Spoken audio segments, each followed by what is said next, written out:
Hey everybody, Ricardo here at Gathering Magic for the Khans of Tarkir set review. We have seen the Khans of Tarkir get their respective clans ready for war, and Sarkhan scheming on the plain.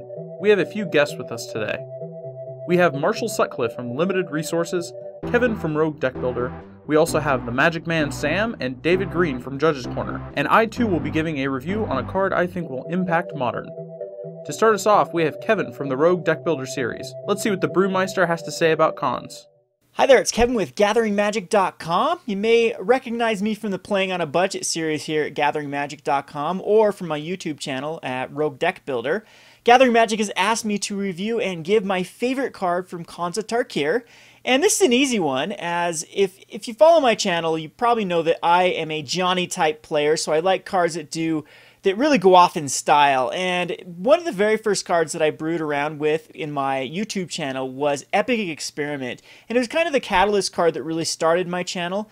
It was a very fun deck that utilized Battle Hymn and a lot of tokens to generate a lot of mana and then go off with Epic Experiment for a kill and a burn at the stake. So any card that has an X in it is going to have a special place in my heart just because of the history it has with the channel and of the Johnny type feel to it. So in Khans of Tarkir, there is a great card that I was able to actually pull in the pre-release, playing 5-color good stuff. In fact, I was actually splashing black just for the card, but I was running 5 banners, so mana ramp was very easy in the Khans of Tarkir pre-release, and it was actually a lot better than I expected it to be. Now, we do have mana ramp, sort of mana ramp through either Nissa or the Mono Green Devotion, and the problem with Epic Experiment right now in Standard is Epic Experiment wants instants and sorceries.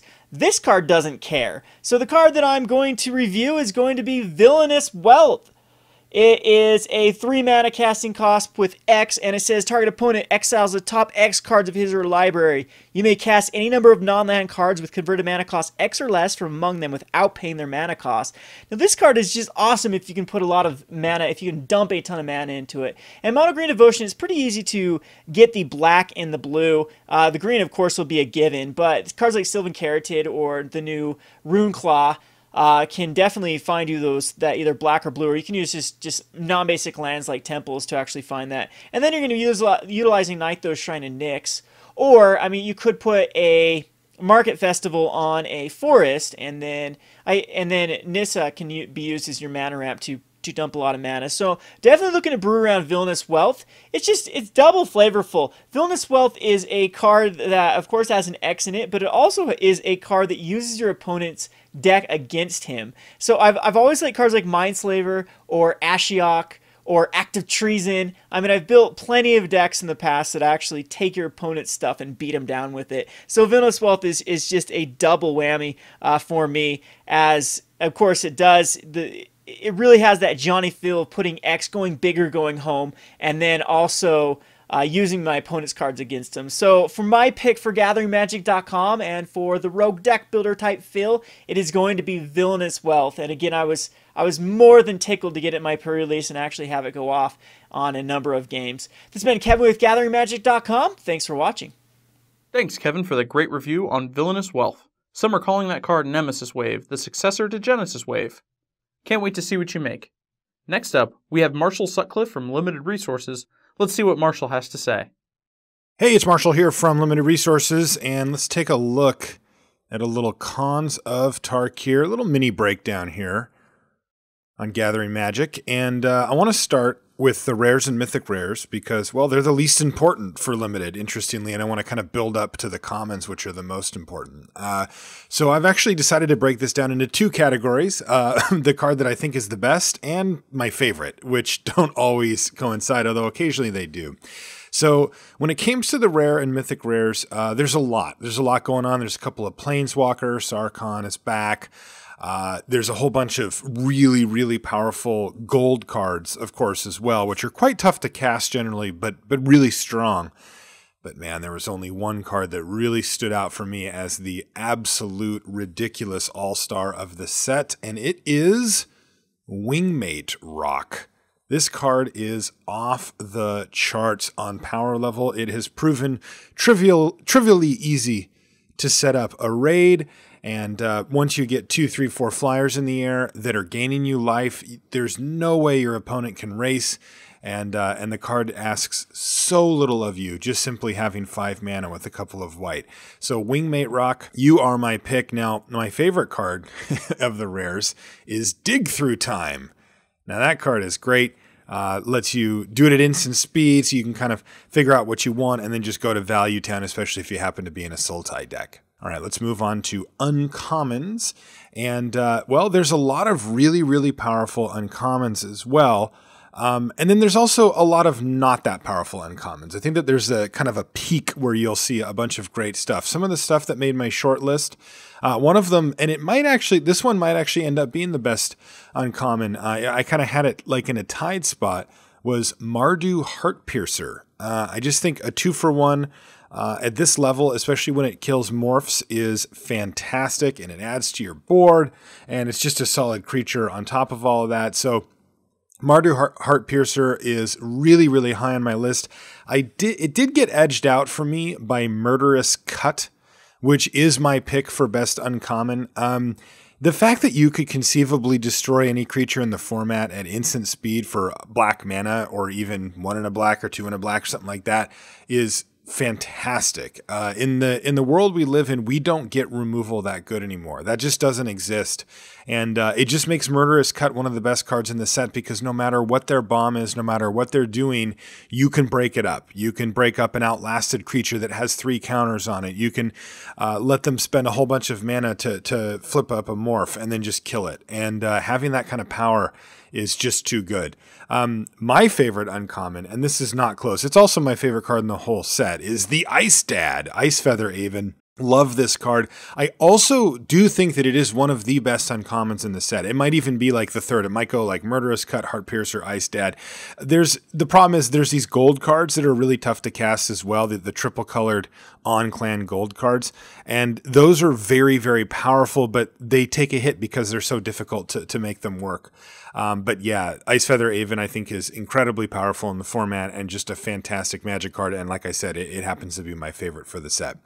Now that brings us to the commons, which are easily the hardest. I looked over this list multiple times, and normally we'll have some great removal spell that will stick out, or some efficient something that you're just like, well, that card is just unbeatable.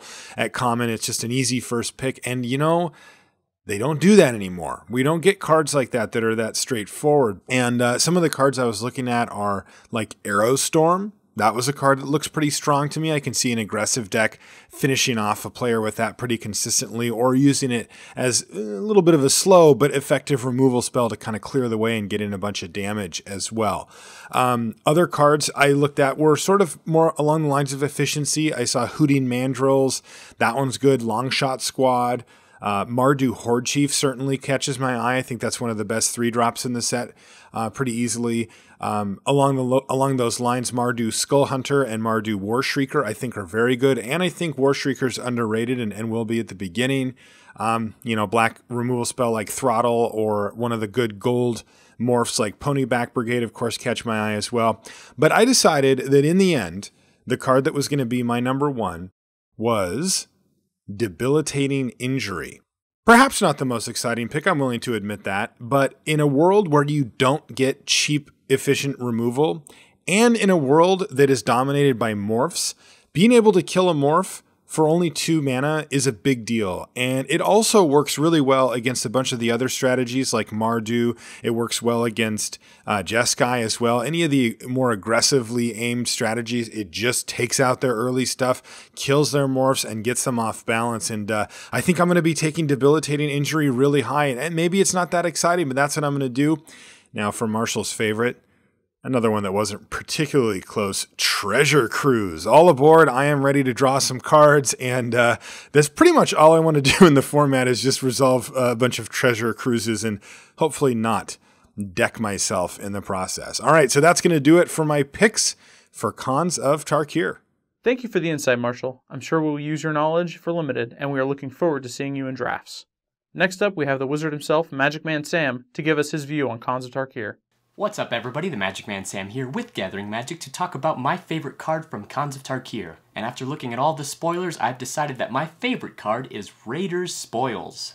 A 4-drop enchantment in black, splashable black mind you, that says creatures you control get +1/+0. So already I'm thinking Anthem effect for creatures, sweet.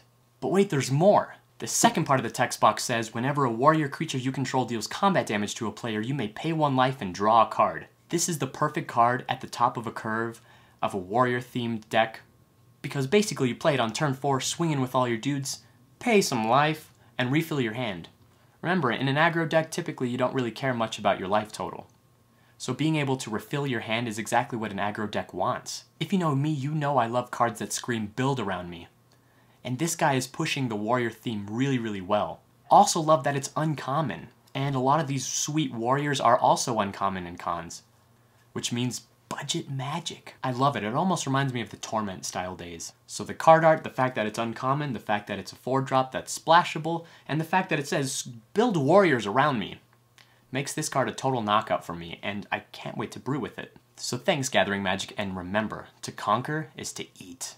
Thanks, Sam, for your great review on Warrior Spoils. I too have a place in my heart for beating faces, and I'm sure this will be a sweet card for some aggro lists. Next, we have David Green to show us what his favorite card is. Hey everyone, David Green, host of Judge's Corner, and today I wanted to take a moment to talk about what I think is the most rules interesting card from Khans of Tarkir. But Khans of Tarkir has a lot to talk about. Between Bug, Rug, Junk, America, and Mordor, we have the Morph cards and even the Fetch lands. It's almost easier to talk about what isn't interesting. Speaking of which, what card is the most rules interesting card? So maybe Ferocious and its intervening if clause? But I talk about that a lot in my Cons Mechanic episode. Well then, what about Clever Impersonator? I guess, but then I'd spend 15 minutes just barely breaking the ice on clones. Okay, Hardened Scale seems to just jump off the page at first glance, especially when you combine it with more than one copy. But replacement effects really deserve their own episode.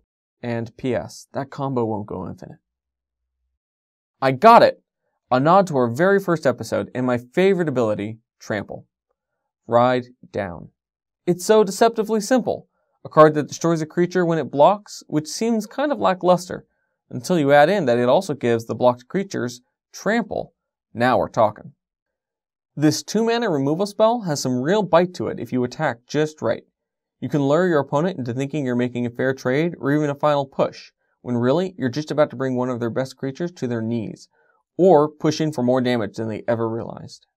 So why would removing the blocker matter? Good question.